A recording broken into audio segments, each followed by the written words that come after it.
갈라디아서 6장 6절부터 10절까지의 말씀 우리 다 함께 받들어 읽겠습니다. 가르침을 받는 자는 말씀을 가르치는 자와 모든 좋은 것을 함께 하라. 스스로 속이지 말라. 하나님은 업심여김을 받지 아니하시나니 사람이 무엇으로 심든지 그대로 거두리라. 자기의 육체를 위하여 심는 자는 육체로부터 썩어질 것을 거두고 성령을 위하여 심는 자는 성령으로부터 영생을 거두리라. 우리가 선을 행하되 낙심하지 말지니 포기하지 아니하면 때가 이름에 거두리라. 그러므로 우리는 기회 있는 대로 모든 이에게 착한 일을 하되 더욱 믿음의 가정들에게 할지니라. 아멘. 이제 갈라디아서가 거의 다 끝나갑니다. 이제 갈라디아서가 끝나고 나면 이제 무엇을 설교할까? 이제 또 주제 설교를 하려고 지금 준비하고 있습니다. 여러분들 수요 기도에 계속 많이 참석해 주시기 바랍니다. 갈라디아서를 좀 정리를 하면 갈라디아서는 복음에 대해서 이야기를 하고 있습니다. 물론 다른 모든 성경들도 복음을 설명합니다. 차이가 있다면 다른 성경들은 복음을 이야기와 사건 속에서 아니면 어떤 설명하는 구절 속에서 끌어내야 됩니다. 그 안에 담겨있는 심층적인 복음이 무엇인가. 근데 갈라디아서는 직접적으로 복음이 무엇이다 라고 이렇게 설명을 해요. 그렇게 할 수밖에 없었던 이유는 갈라디아 교회 안에 소위 다른 복음이 들어와 있었기 때문에, 그 다른 복음이 들어와서 성도들을 미혹하고 있었기 때문에 이 다른 복음이 왜 복음이 아닌지, 사도 바울이 전한 복음과는 무엇이 어떤 차이가 있는지 이것을 설명할 수밖에 없었기 때문에 갈라디아서는 복음이라고 하는 것을 직접적으로 설명하고 있는 겁니다. 다른 복음은 할례를 받아야 구원을 얻는다라는 것이었습니다. 이런 주장이 이방 갈릴리 교회 성도들에게 특별히 더 설득력 있게 다가온 이유가 있습니다. 이방 갈릴리였기 때문에 그 사람들은 혈통적으로 아브라함의 자손 유대인이 아니었기 때문에 그렇습니다. 성령의 권능 가운데서 정말 예수님이 하나님이시구나, 그것을 받아들였고 이제 우리가 하나님의 백성이 되었다, 하나님의 자녀가 되었다라는 것을 인정하면서 교회의 일원으로 들어와 있었기 때문에 이들은 구약 성경의 그런 구원관이 훨씬 더 영향력을 미치고 있었다라는 거죠. 구약 성경의 구원관, 구약 성경이 그것을 이야기하고 있는 것은 아니지만 당연히 유대인들의 구원관을 따라갈 수밖에 없었던 것이에요. 유대인들의 구원관은 무엇이었느냐? 아브라함의 자손이 되어야지 구원받는다 이겁니다. 전통적으로 우리 힐렐파 이런 말 있잖아요. 그게 그 당시에 유대교 랍비들이었는데 거기서 그 사람들이 가르쳐 주는 게 그거예요. 아브라함의 자손이 되는 법, 그러니까 유대인이 되는 법. 그 첫 번째가 할례고, 그 다음에 토라, 그러니까 오경의 말씀을 따라야 된다, 율법을 따라야 된다, 이런 것들입니다. 그러니까 율법을 더 중요하게 생각하는 문제가 발생한 겁니다. 그래서 내가 아브라함의 자손이 되어야 구원받는다. 생각이 잘못된 거죠. 그래서 이러이러해야 이제 유대교인이다, 아브라함의 자손이다 라고 하는 가르침이 설득력 있게 그들에게 다가왔던 겁니다.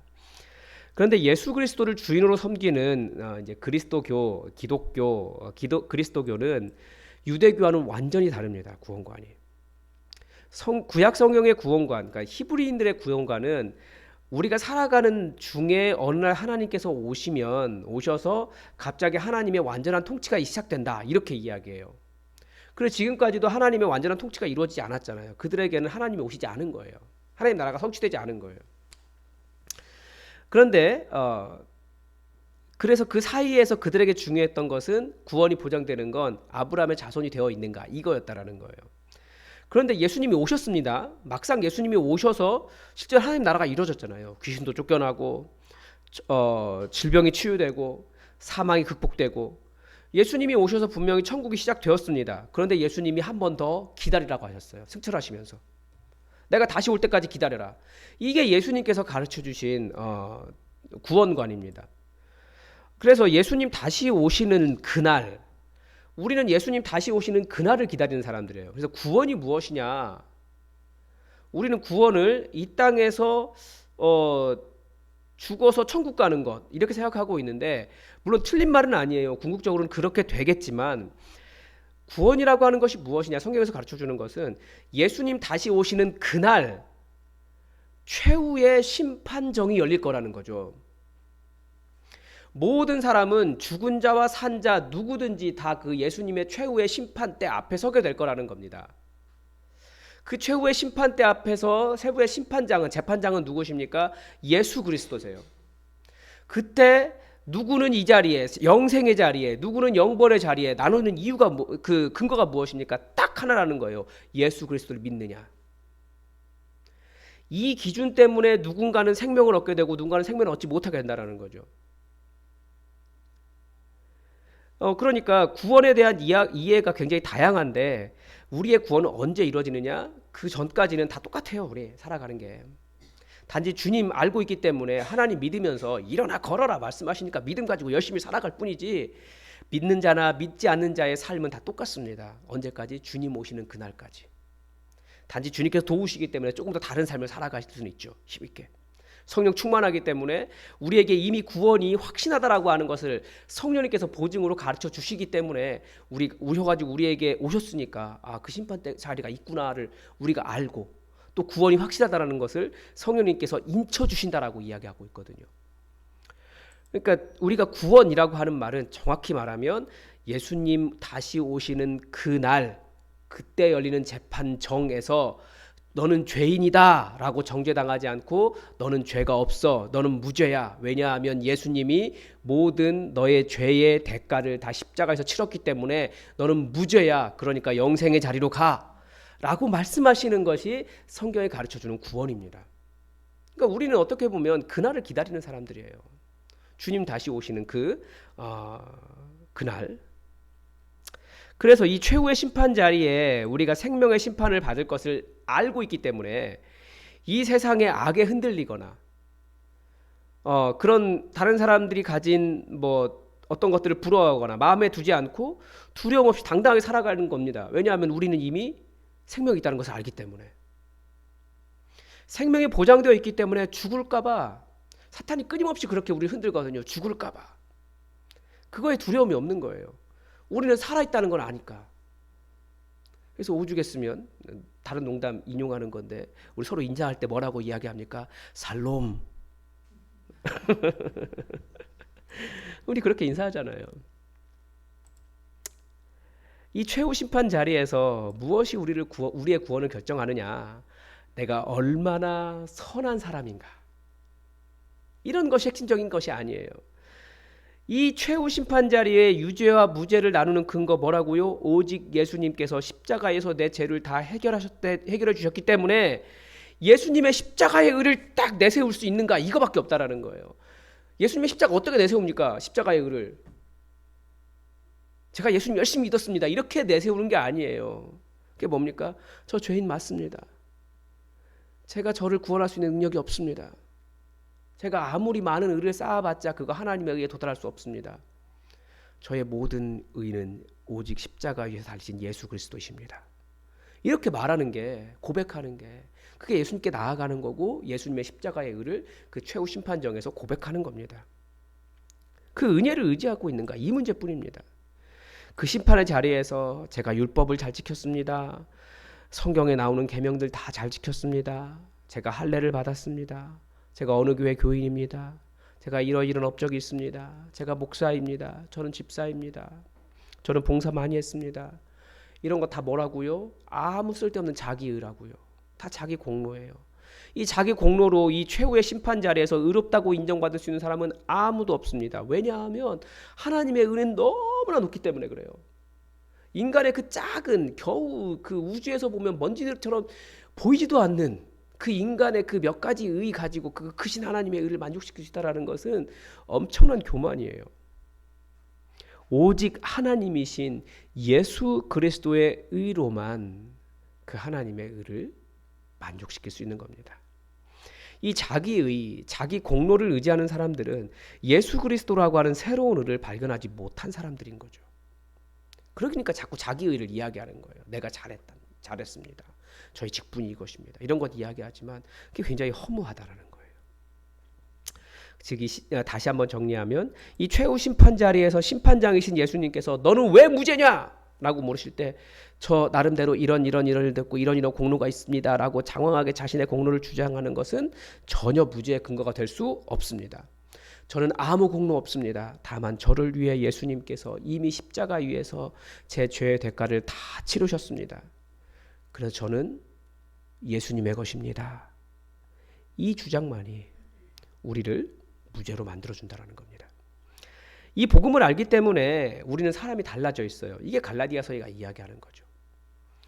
율법은 종교라는 것에 더 정성을 더하라고 주장을 하지만 복음은 이제 죽어도 된다라고 이야기해요. 이제 나는 죽고 내 안에 예수님이 사신다. 나를 더 예수님이 사시도록 하는 겁니다. 인간적으로 할 수 없는 일들은 이제 이 은혜에 의지해서 예수님을 따라 행할 수 있게 됩니다. 그러니까 복음의 요구들을 이룰 수 있게 하는 거예요. 오히려 그 율법의 요구들을. 그러니까 우리가 하나님의 의를 만족시킬 수 없는데 내가 율법을 열심히 지켜서 하나님의 의를 만족시켜 보려고 했는데 안 됐어요. 그런데 오히려 못한다고, 나는 연약하다고, 할 수 없다라고 말하며 예수 그리스도의 의를 의지했더니 오히려 그 율법의 요구가 만족이 되기 시작하는 겁니다. 그러니까 율법이 필요 없다라고 말하는 것이 아니라는 거죠. 이 은혜에 의지해서 예수님을 따라 행하게 되면 어떻습니까? 다른 사람을 섬기고도 내가 인정받지 못해도 손해봤다는 느낌보다 나 같은 자를, 어떠한 공로로도 죽을 수밖에 없는 나 같은 죄인을 당신의 백성 삼으신 예수님께 감사하게 돼요. 항상 부족한데. 세상을 보는 눈이 다르죠. 이 세상은 배신으로 가득 차 있습니다. 그래서 우리는 항상 낙심하고 실망해요. 그런데 그게 아니고 나 같은 사람 배신 당할 수 있다는 것을 인정하게 돼요. 그래서 오히려 배신당해도 더 성육신하는 자세가 됩니다. 어떻게 예수님을 닮아 성육신하고 십자가를 질 수 있을까? 자세가 달라져요. 그걸 손해라고 보지 않아요. 왜냐하면 나는 죄인이고 이미 너무나 큰 은혜를 받았기 때문에. 그래서 복음의 핵심에 크게 두 가지가 있다고 말씀을 드렸습니다. 하나는 뭡니까? 나는 생각보다 큰 죄인이다. 여러분 어떻습니까? 여러분을 죄인이라고 생각하십니까? 정말 큰 죄인이라고 생각하십니까? 내가 여기 모인 사람 중에 제일 나쁜 놈이라고 생각하십니까? 끄떡이는 사람이 딱 두 분 계시는 것 같아요. 네. 우리 그렇게 생각하지 않아요. 내가 저 사람보다는 그래도 좀 나은 사람이겠지. 아니요. 성경은 예수님이 죽으셔야 하는 사람이 다른 사람이 아니고 바로 너다. 가장 나쁜 놈이 너야. 이렇게 말씀하시는 거예요. 우리에게. 그런데 그 정도 절망적인 사람인데 또 하나의 사실은 이렇게 절망적인 죄인을 위해 온 우주에서 가장 소중하신 분이, 온 우주의 창조자이시고 가장 능력이 많으신 분이 나 같은 자를 위해 죽으실 정도로 나는 소중하고 사랑받고 있다라는 사실이에요. 그래서 복음은 한편으로는 나를 매우 겸손하게 하고 다른 한편으로는 또 내가 매우 이렇게 자존감이 높아지는 거죠. 복음 안에는 이 두 가지가 동시에 있어요. 이게 복음의 은혜인 겁니다. 그래서 정리하면 유대교는 구원을 받으려면 네가 구원받을 만한 행동을 해라 라고 말합니다. 그게 율법이죠. 그래서 율법을 강조합니다. 그런데 복음은 뭐라고 말합니까? 구원을 받으려면 네가 하나님의 의를 만족시킬 수 없는 자라는 것을 인정해라. 그러니까 죄인인 것을 인정해라. 그리고 예수님이 하신 그 공로를 받아들여라. 그렇게 말합니다. 그래서 이 관점은 우리의 윤리에도 영향을 미칩니다. 어떻게 영향을 미칩니까? 율법이 강조하는 그 자기의, 자기 공로는 정성을 요구해요. 더 잘하라는 거죠. 근데 이 정성이라는 것이 사람에 따라 다릅니다. 열정적일수록 그 사람을 더 만족시킬 수 없어요. 기준이 사람이잖아요. 그 사람이에요. 어떻게 만족시킵니까? 그래서 어떤 경우에는 정말 열심히 했는데도 너 그거밖에 못해? 오히려 정죄당합니다. 정성이 부족하네. 그런 말 듣게 되는 거예요. 근데 복음은 처음부터 인간이 절대 하나님의 의를 만족시킬 수 없다라고 말하고 있기 때문에 우리는 어떤 일을 해도 작은 일이라도 내가 원래 만족시킬 수 없는 사람인 걸 알기 때문에 감사할 수 있어요. 하나님 저 그래도 이 정도 됐어요. 감사할 수 있어요. 율법을 강조하는 자기의 공로주의는 계속해서 육체의 가능성을 쫓습니다. 내가 좀 괜찮은 사람이라는 거죠. 근데 육체가 그렇게 어떤 인간적인 일로 어떤 가능성, 구원을 이룰 수 있다면 그 사람은 이미 인간이 아닌 거죠. 그런 인간 없습니다. 그런데 육체를 쫓아가면 어떻게 된다고 갈라디아서는 가르쳐 줍니까? 육체를 쫓아가면 그 은혜가 아니고 육체를 쫓아가면 결국 육체의 열매를 맺게 된다는 거예요. 너무나 분명한 육체의 일. 그게 뭡니까? 음행과 더러움과 호색과 우상숭배와 주술과 원수 맺는 것과 분쟁과 시기와 분냄과 당짓는 것과 이단과 투기와 술취함과 방탕함과 기타 등등 그런 것들이 열매 맺는다는 거예요. 그래서 율법은 정말 열심히 따라가는데 결국 뭐가 나옵니까? 분노가 나오고 다툼이 나오고 음란함이 나오고 왜 그 그리스도인이라고 하는데 상처 주는 사람들이 되는 거예요. 지금도 보면 이스라엘 보면 그래요. 왜 이스라엘 하마스 분쟁이 이렇게 오랜 기간 지속되고 있습니까? 유대인들 자기들 하나님 따라간다라고 말하지만 누가 봐도 육체를 따라가고 있는 것을 우리는 잘 알고 있어요. 그러니까 그들의 열매가 어떻습니까? 분리하고 없애려고 하고 평화를 이야기하면 죽이고. 그건 육체의 일이에요. 말씀을 따라간 것이 아니죠. 잘해보겠다고 하면서 육체를 따라가고 있는 거예요. 그런데 말씀은 뭐라고 이야기합니까? 우리에게 갈라디아서는 육체를 따르지 말고 성령의 소욕을 쫓아라 이렇게 가르쳐 줍니다. 우리 안에 육체의 소욕과 성령의 소욕이 동시에 있기 때문에 내가 어디를 따라가느냐에 따라서 삶의 열매가 다르게 나온다는 겁니다. 근데 그리스도인은 성령님을 따라간다는 거죠. 성령님의 소욕을 따라가면 성령님의 열매를 맺습니다. 이 성령님의 열매가 무엇입니까? 사랑과 희락과 화평과 기쁨과 오래 참음과 자비와 양성과 충성과 온유와 절제 이런 좋은 성품들이 열매 맺는 거예요. 근데 정말 복음을 따라가면 그 사람은 성품이 달라진다는 거죠. 보면 평안해요. 사랑이 있어요. 부드럽고요. 이해하고요. 오래 참으면서 다툼이 있는 곳에 뭐라고 할까요? 이게 화해를 일으키고 부드러워요.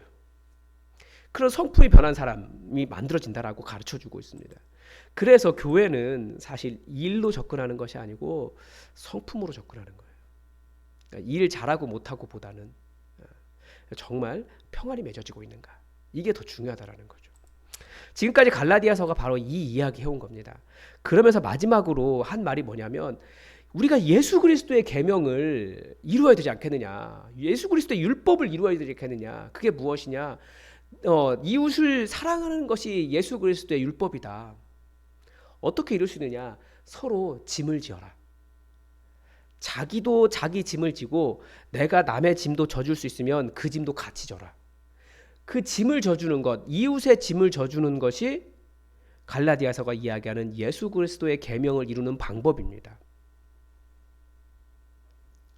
그러면서 이제 그러니까 결정적으로 한 얘기가 그거죠. 육체를 따라 육체의 열매를 맺을 것이냐, 성령님을 따라 성령의 소욕을 따라 성령의 열매를 맺을 것이냐, 이것을 결정하라는 거예요. 우리 안에 두 전쟁이 항상 일어나니까. 그러면 서로의 짐을 져라. 이게 율법을 완성하는 것이다. 이렇게 가르쳐주고 그리고 이제 오늘 본문인 거예요. 그래서 오늘 본문은 지금까지 설명해온 원론적인 복음과는 사람들은 좀 관계없다라고 이야기합니다. 그냥 갑자기 다른 이야기 나온 것처럼 이야기하지만 저는 그렇게 보이지 않아요. 왜 그렇게 이야기하냐면 우리가 육체를 위하여 심는 자는 육체로부터 썩어질 것을 거두고 성령을 위하여 심는 자는 성령으로부터 영생을 거두리라. 갈라디아에서 이제 이야기하고 있는 것, 육체를 따를 것이냐 성령의 소욕을 따를 것이냐, 이 문제를 계속해서 다루고 있기 때문에 그렇습니다. 그래서 지금 이 부분 복음으로 인해 성품이 변한 사람, 성령의 열매를 맺는 사람, 어떻게 서로의 짐을 지면서 그리스도의 법을 성취하는지 그 실제적인 이야기를 지금 이 짧은 본문 안에서 하고 있는 겁니다. 우선 뭘 이야기합니까? 말씀의 가르침을 받는 자는 말씀을 가르치는 자와 모든 좋은 것을 함께하라 라고 권면하고 있습니다. 이미 이 시기만 해도 말씀을 가르치는 전문 사역자들이 교회 안에 발생하기 시작했습니다. 그러니까 목회자들 이야기하는 거예요. 우리 시대로 말하면 목사들. 그러니까 목사들에게 먹고 사는데 어려움 없도록 잘 도와줘라, 이 이야기한 겁니다. 이걸 그냥 그대로 해석하면 이게 서로의 짐을 지는 거라는 거예요. 또 스스로 속이지 말라라는 말은 착각하지 말라는 겁니다. 왜 착각하지 말아야 하느냐? 그 근거로 하나님은 업신여김을 받지 않으시기 때문입니다. 이 업신여기다라는 것은 조롱을 받는다는 뜻이거든요. 하나님이 왜 조롱을 받으십니까? 하나님 왜 조롱을 받지 않으십니까? 근거가 8절이에요. 우리말 성경에는 번역되지 않았는데 8절에는 왜냐하면 뭐뭐하기 때문이다 라는 말이 들어있습니다. 사람은 자기가 심는 대로 거두기 때문이다. 그래서 하나님은 조롱을 받지 않으신다라는 거예요. 분명히 그 사람이 무엇을 심느냐가 열매로 나타나기 때문에 하나님은 그 열매를 맺게 하신다는 거죠. 그러니까 육체를 심으면 육체의 소욕을 따라가면 육체의 열매를 맺고 성령을 따라가면 성령의 열매를 맺는다. 이런 뜻입니다. 구원은 하나님의 선물이지만 이 선물을 받는 일에 대해서는 인간이 무엇을 따라갔는가가 결정한다라는 거죠. 그러니까 인간의 구원이나 인간의 구원보다는 인간의 삶의 열매, 이것은 우리 인간과 성령님의 상호작용의 결과인 거죠. 우리가 혼란을 일으키는 부분은 이 지점입니다. 9절과도 연결돼요. 선을 행하되 낙심하지 말지니 포기하지 아니하면 때가 이름에 거두리라. 그러니까 율법이 소용없다라고 논쟁할 때는 무슨 논쟁을 했습니까? 행위가 소용없다 이런 이야기를 해왔어요. 행위는 우리를 구원에 이르게 하지 못한다라고 해놓고 마치 여기서는 다시 행위를 강조하는 것처럼 보이기 때문에 그런 혼란이 있습니다. 그러나 복음이 행위가 없다고 말하지 않습니다. 복음을 알면 행위가 있습니다. 어떤 행위가 있습니까? 성령님의 소욕을 따라가는 행위가 있습니다. 무슨 말이냐면 우리의 행위로, 우리의 율법으로, 우리의 자랑으로 하나님의 의를 만족시킬 수는 없지만 복음을 알게 되면 당연히 성령님을 따라 살기 때문에 행위의 변화가 일어난다라는 거죠. 그래서 갈라디아서는 이 행위의 변화를 성령님의 소욕을 따르는 삶이라고 정의하고 있는 겁니다. 그래서 여기에서 선을 행하면 이라고 하는 말은 성령님의 소욕을 따라 살면, 성령님의 열매를 맺는 삶에 동참하면, 서로의 짐을 함께 지면, 말씀을 가르치는 자와 좋은 것을 나누면, 이런 말을 다 포함하고 있는 겁니다. 이게 선을 행하면이에요. 그러면 거기에 맞는 열매가 맺어진다라는 것을 가르쳐주고 있습니다. 그런데 문제가 뭐냐면 이런 성령의 소욕을 따르는 삶은 사람들의 인정을 잘 받지 못하고 끝까지 하기가 매우 어렵다는 것입니다. 예를 들면 제가 하나님의 말씀을 묵상하고자 10:10:10을 훈련하고 있습니다. 아침에 10분, 점심에 10분, 저녁에 10분 말씀을 읽고 또 기도하고 또 정리하고 기도하고 그런 훈련을 합니다. 성령의 소욕을 따르고자 노력하면서 2년째 하고 있는데 잘 안 됩니다. 잘 안 될 때마다 어떤 생각이 들까요? 사탄의 그런 공격들이 수없이 들어옵니다. 네가 목사냐에서부터 시작해가지고 거 봐라, 네가 뭐 안 될 때마다 낙심해요. 나는 왜 이 모양이지? 좌절합니다. 근데 말씀 뭐라고 가르쳐 줍니까? 하나님의 선한 일을 할 때는 하지 말아야 하는 것이 있어요. 낙심하지 않는 거예요. 우리 9절 읽어볼까요? 9절 읽어보겠습니다. 시작. 우리가 선을 행하되 낙심하지 말지니 포기하지 아니하면 때가 이름에 거두리라. 하나님의 일은, 성령의 소욕을 따라 사는 삶은 우리 안에 육체의 소욕이 있기 때문에 잘 안 된다라는 거예요. 사탄이 또 끊임없이 우리를 공격해요. 그런데 중요한 건 뭐 하지 말라고요? 선을 행하되 낙심하지 말라고요. 그리고 뭐 하지 말라고요? 포기하지 말라고요. 포기하지 않으면 어떻게 된다고요? 때가 이르면 거두리라.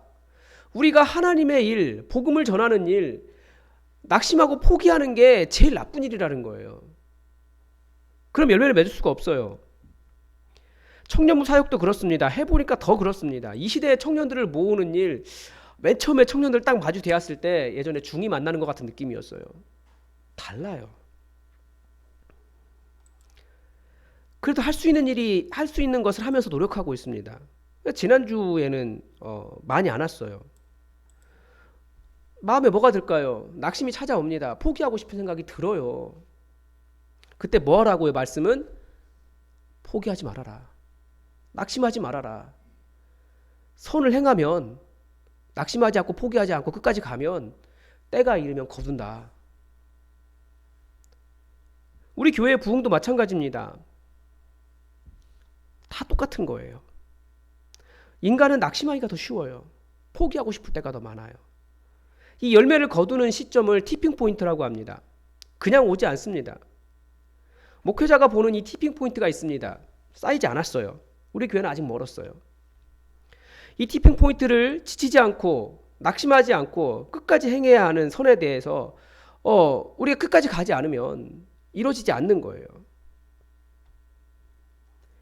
그때 중요한 게 무엇입니까? 낙심하지 않고 포기하지 않고 계속 선을 따라가면, 그러니까 성령님의 인도하심을 따라가면 결국 때가 이르면 거두게 된다. 이게 말씀이 가르쳐주는 진리입니다. 그런 의미에서 여러분은 성령님의 어떤 소욕의 자극을 받고 계십니까? 전도도 마찬가지입니다. 복음을 전할 때도 성령님께서 복음을 전하라고 보내주신 사람들이 있어요. 그런데 어떤 사람은 금방 예수 믿기도 하지만 어떤 사람은 30년, 40년 걸리기도 해요. 중요한 건 뭡니까? 낙심하지 않고 포기하지 않는 자세입니다. 그렇게 끝까지 성령님의 소욕을 쫓아가시기 바랍니다. 낙심하지 않고 포기하지 않으면 때가 이르면 거둔다. 이게 말씀의 약속입니다. 그러면서 마지막으로 기회 있는 대로 모든 이에게 착한 일을 하되 더욱 믿음의 가정들에게 행하라. 이게 짐을 지라는 말 다시 이야기하는 겁니다. 서로의 짐을 지는데 믿는 자들을 한 가족으로 보고 더욱 믿는 자들의 짐을 져라라는 거죠. 그래서 우리는 계속해서 서로를 바라보면서 저 사람에게는 어떤 도움이 필요한가 우리는 찾아가는 거죠. 그래서 저도 나름대로 지난 몇 년간 명절에는 하루 이틀 보내면서 일손이 필요한 곳에 도우러 갔었습니다. 이번 여름에는 농사일에 짐을 함께 져보려고 했는데 도저히 목회적 상황이 이게 그 농사일까지는 손이 안 미치는 거예요. 이번 여름은 유난히 바빴어요. 우리는 그런데 서로의 필요를 보면서 내가 질 수 있는 짐이 무엇인지 찾아가는 거죠. 우리 공동체 안에 내가 이 사람에게는 어떤 도움이 될 수 있을까? 내가 이 사람의 짐을 어떻게 질 수 있을까? 우리 서로 돕는 거예요. 계속. 제가 최근에 감기에 심하게 들면서 정말 쉬고 싶었습니다. 그래서 저는 아무리 감기에 심하게 들고 몸살이 와도 새벽에 일어나야 되잖아요. 그러면서 우리 교인 중에 말씀의 은혜를 잘 전할 수 있는 분이 이 새벽 설교의 짐을 함께 져주면 정말 감사하겠다. 그런 생각이 들더라고요. 우리가 다 서로가 져주기를 바라는 짐이 있어요. 다 혼자가 다 못해요. 서로의 짐을 지는 것, 그게 이웃을 사랑하는 것이고 서로의 짐을 지는 것, 그게 예수 그리스도의 계명을 이루는 길입니다. 율법 지키겠다고 할례 행하고 율법 지키겠다고 자꾸 막 규정들 만들고 우리 교회가 규정이 많은데 그런 규정 말고요. 종교적인 규정들 있잖아요. 무슨 헌금해야 되고 이런 것들 그런 거 만드는 거 말고요. 정말 내가 어떻게 내 형제와 자매의 짐을 질 수 있을까? 이게 바로 우리가 예수 그리스도의 계명을 이루는 법이라고 방법이라고 말씀은 가르쳐 줍니다.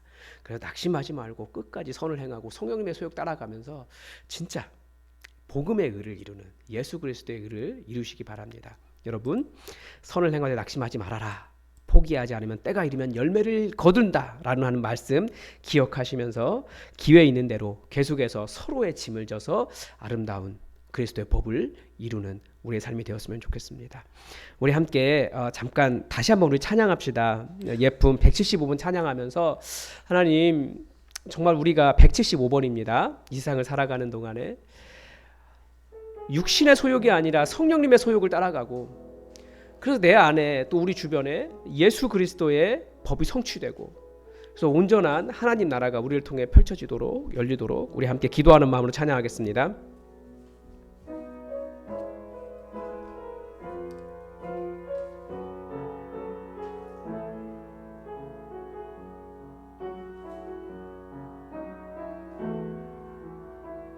이 세상을 살아가는 동안에 나의 힘을 의지할 수 없으니 기도하고 낙심하지 말 것은 주께서 참 소망이 되심이라. 주의 길을 걸어가는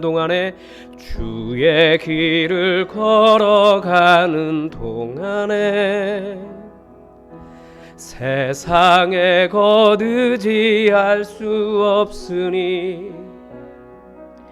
감사하고 낙심하지 말 것은 주께서 참 기쁨이 되심이라. 하나님의 꿈이 나의 비전이 되고 예수님의 성품이 나의 인격이 되고 성령님의 권능이 나의 능력이 되길 원하고 바라고 기도합니다. 하나님의 꿈이 나의 비전이 되고 예수님의 성품이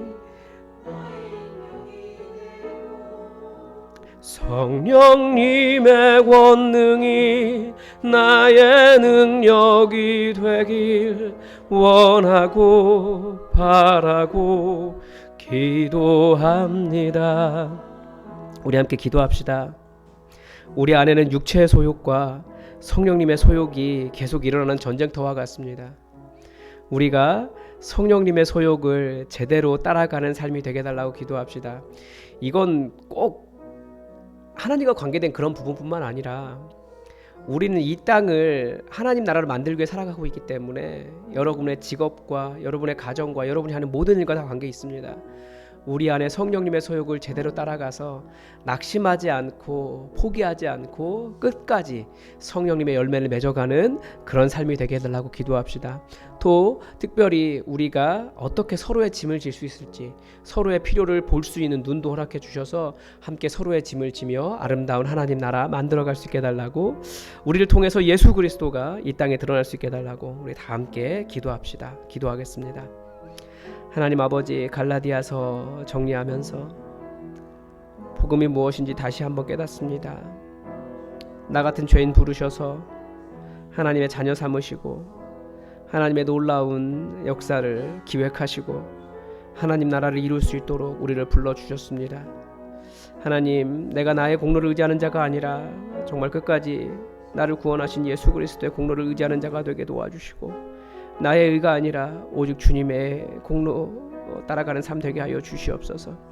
주님을 따라간다 말하지만 우리 안에 끊임없이 육체의 소욕과 성령의 소욕이 싸웁니다.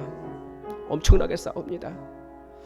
아버지 하나님, 제가 이 영적 전쟁에 승리할 수 있도록 도와주시고 성령의 소욕을 따라가 낙심하지 않고 포기하지 않고 끝까지 주님께서 원하시는 열매, 때가 이름에 주님께서 맺게 하시는 그 열매를 주님 누리는 자가 될 수 있도록 도와주시옵소서. 주님, 어떻게 서로의 짐을 지면서 그리스도의 법을 성취할 수 있을지 아버지 하나님 또한 알게 하여 주시옵소서. 주님, 복음이 온전히 넘치는, 복음의 은혜가 넘치는 삶이 되기를 원하오니 주님 함께 하옵소서.